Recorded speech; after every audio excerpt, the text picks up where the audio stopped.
Hello, Cabinista. It's November 17th. It's in the morning, and guess what? Our water heater is not working. All right, so I turn on the hot water. That little blue indicator is not on, it's not illuminated, and we're not getting any hot water. So, what's wrong? Could be the batteries. So, if you look under the unit, there are two D-cell batteries.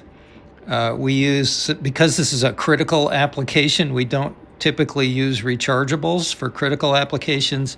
We use alkaline cells. I'm having a hard time getting those out because there's a little clip that you have to deflect in order to get that battery out. So I'm going to use a flathead screwdriver, and I'm going to depress that little clip, deflect it just enough so I can get the battery out. There you go. So I'll pull that out and I'll test it.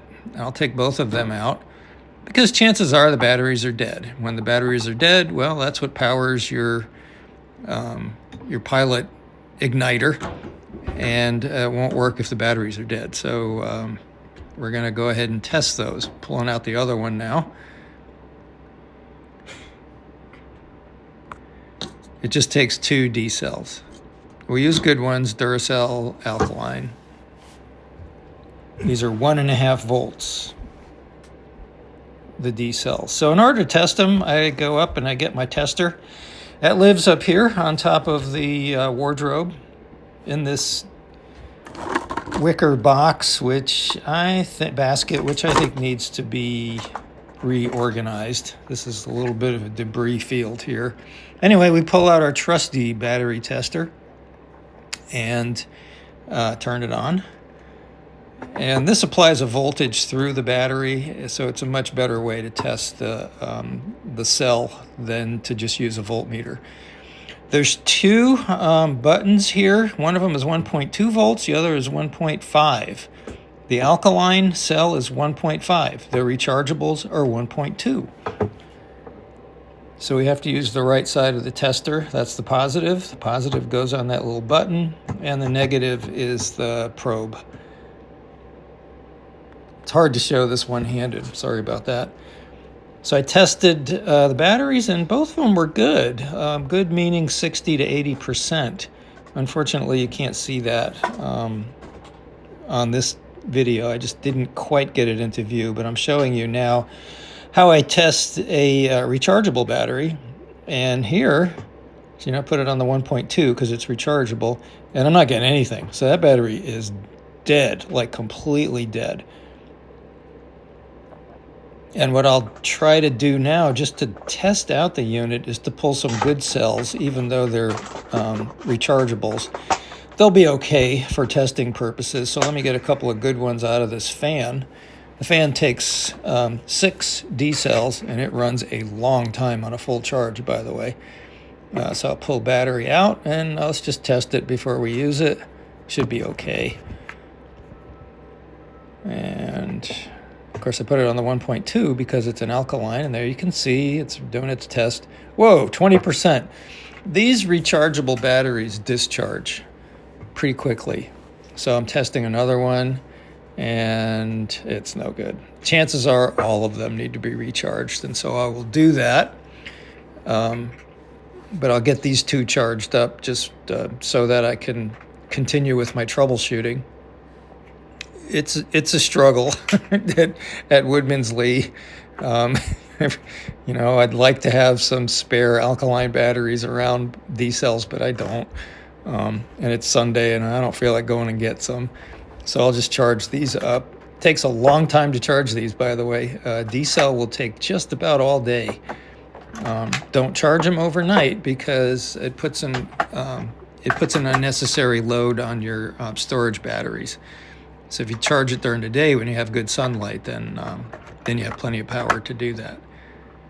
So you put them in the battery charger, and I took out a C cell that I had on charge to give me a space to put the two D cells in there. And then you can see the indicator on the charger. The two C cells are almost charged, and the two Ds are, they're pretty bad. So that'll take all day to charge. So I'm wondering what else to do here. Actually, those D cells that I took out, the alkaline ones, they should be good enough. So what I'm going to do is take the cover off. In order to take the cover off, there's two really hard to access screws. I mean, they're not that bad, but they're not as accessible as I'd like them to be. So they're underneath the water heater, and there's two. There's one on each side. And it's best to use a socket, a 1/4-inch socket, I believe it is, on just a screwdriver type adapter, and just unscrew it using that. But since I have my screwdriver out, I'm going to go ahead and take those out using the screwdriver. It's a little tedious doing that. Anyway, once I get the screws out and you have to take the knobs off, then you can pull the cover off, and we can see the guts of the tankless water heater. So that's really should be all where the propane gas ignites, and you should have a nice bed of flame there. So what I'm going to do here is just kind of in desperation. By the way, that's the drain right there. That's the drain tap that you pull out or remove when you winterize the tankless water heater. What I'm doing here now is the good old-fashioned wire wiggles. This is something that's done in desperation. You just kind of wiggle all the wires and see maybe you're just not getting a good connection. I don't know. It's something to try. I'll go ahead and try it again. I got my batteries back in, and whoa, that's pretty lucky. So I used a fair bit of homestead luck right there. Obviously, it was a connection, and it works. It works. The pilot igniter is on the right side. You can see it. You can see the igniter sparking there. And then the one on the left is a thermocouple. That's the best thing to use for those screws to take the cover off. It's a nice snap-in screwdriver adapter. I don't know what you call that.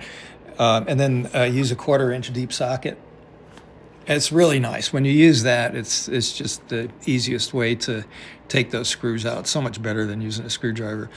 That socket and the nut driver, that's what it's called, it lives in the silver toolbox on top of the workbench in the woodshed shed. And that's it.